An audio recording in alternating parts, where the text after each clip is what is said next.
Okay, guys. So, yeah. I'm back. Don't worry, it won't be the last time. So, what we're doing today is, on Halloween nonetheless. You thought I was going you thought I was going to basically be doing a countdown related to maybe scary things, but no. I'm going to give you guys something much more personal. My top 10 least favorite bosses. Now, if you know back last Galadmus in December, but I did this topic before. I pity everyone who watched that first version. Because a couple games later, I got some new ones. So, let's roll the barrels, shall we? Every frickin' little Big Planet game has to have one boss where you run away from. In the third game, it's this boss. I don't know his official name. For now, I'll call him Chainlock. So with Skulldozer and Little Big Planet 1, it's a good boss battle.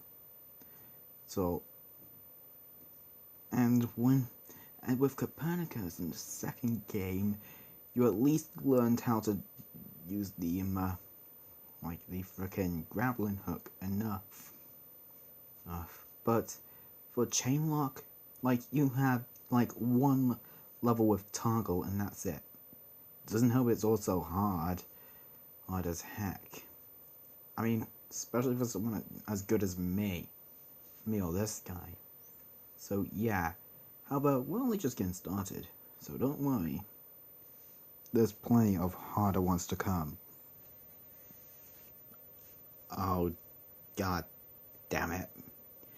So, imagine Clank Crack in time, at one point, you fall onto planet Morclon, and you get taken into an Agorian war battle 10 years in the past. So, yeah. You have to fight 2 Hydra tanks, and let me tell you, first let's go over the Hydra tanks in the last 2 encounters. On Lumos, it was fine. In the Agorian Battleflex, it was also good. But here, oh boy, the Hydra tanks here are cheap. 2 of them are close by, and they're extremely hard to kill this time. Mainly because they attack really cheaply. So yeah, you can see them off in the distance. Now the concept is cool, having a 3-headed tank. But yeah, you see where that bar is? That means they are a boss. And yes, you have to fight 2 of them at the same time.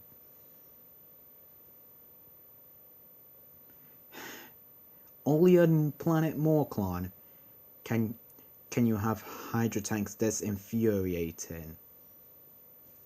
Only can you have them this infuriating. Mega Man 7 may be my favorite in the series. Yes, even better than 9 and 10, which I recently played. But you can't deny Springman was the worst robot master in it. As my least favorite boss in the series. So yeah, if you're going Buster alone like here, it can be pretty challenging. But if you use the Slash Claw, yeah, you can kill him pretty quickly.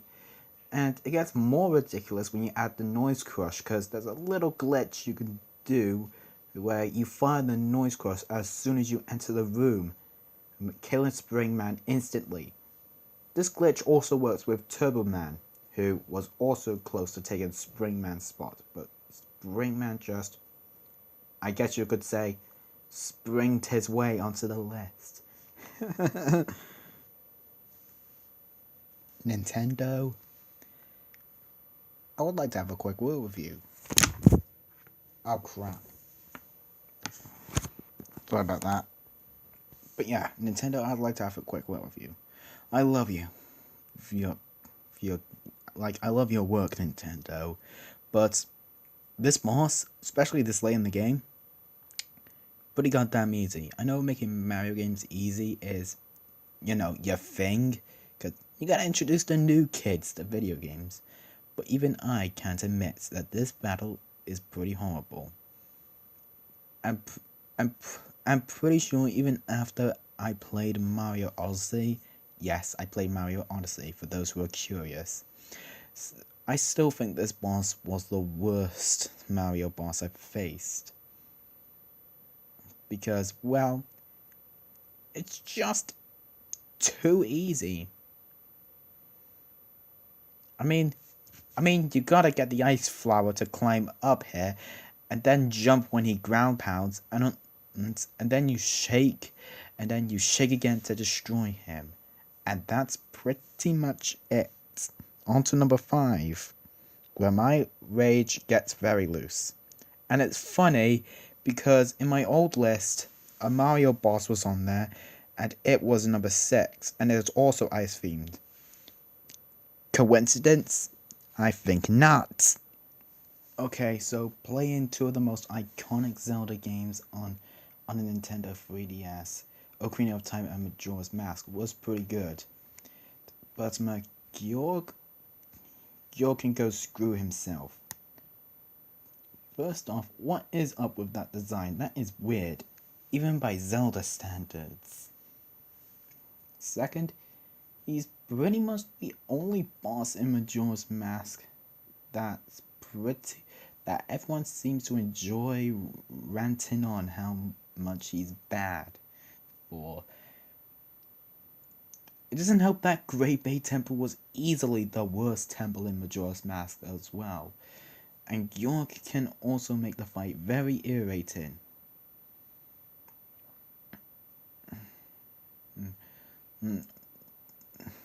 Yeah. But it's a good thing that the very awesome Stone Tower Temple comes after this. And Twin Mode as well. As that day, that still freaks me out. His eye coming out. So, yeah. Yeah.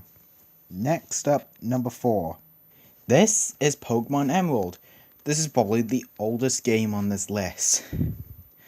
And, oh boy, if you play this game, you already know which boss that I'm talking about. I mean, the footage is in front of you. So, you should obviously know that the worst boss in this game is, ironically enough, the final boss.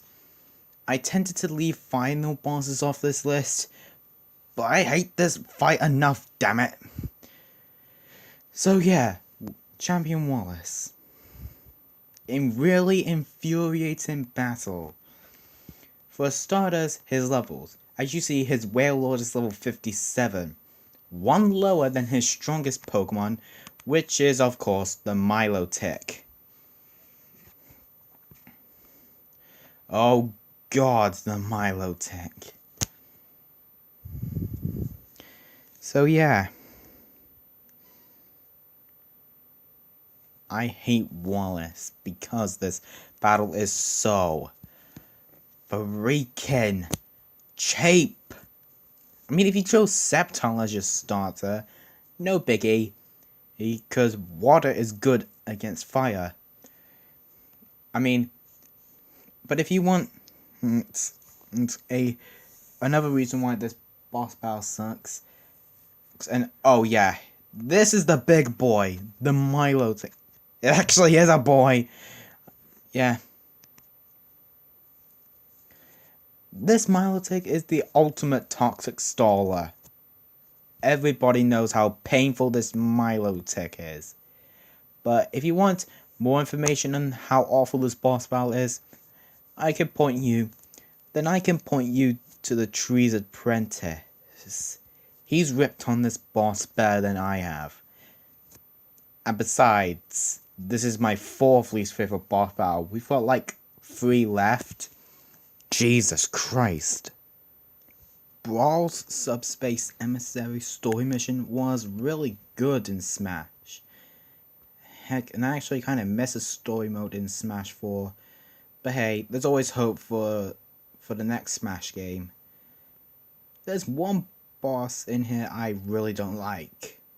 And no, it's not Taboo. That order goes to Meta Ridley. Oh god, Meta Ridley. Nintendo, what did you do to Ridley? First of all, regular Ridley was the best boss in this game, at least for me. And Meta Ridley is the worst boss in this game. Heck, in the original Metroid Prime, he's the best boss in this game. And as you can see, yes, we have a time limit. 2 minutes, and the fight's over. And it's so difficult! This little metal piece of scrap has had me restart on easy mode more times than I can count. And I'm really good at Brawl as well. Just Meta Ridley managed to kick my butt. Oh yeah, I like every other boss in this game, you have to fight him again in the Great Maze, which, like, you know, comes right after this boss battle. Good, the worst level in the game comes after the worst boss in this game. How freaking convenient. Sega made Sonic Unleashed, which is my favorite game in the series. And I'm talking about the Wii version of this atrocious battle against the Dark Guardian. Some of you might remember this and Meta Ridley being on my previous list. Well, believe it or not, those two are the only returning bosses on this list. So yeah. And look how quickly the fight goes. Like, seriously, not even half a minute and already more than half its health is drained. And by the way, this is the third to last boss. Is it? No, it's the fourth to last boss. And this guy comes pretty late in Shamar. And my best record, no kidding, is 55 seconds. Now, the only thing keeping this from being number one is the HD version, which is actually pretty cool. With something I wished this version was. Dear God. And the reward of my least favorite boss in gaming goes to, drum roll,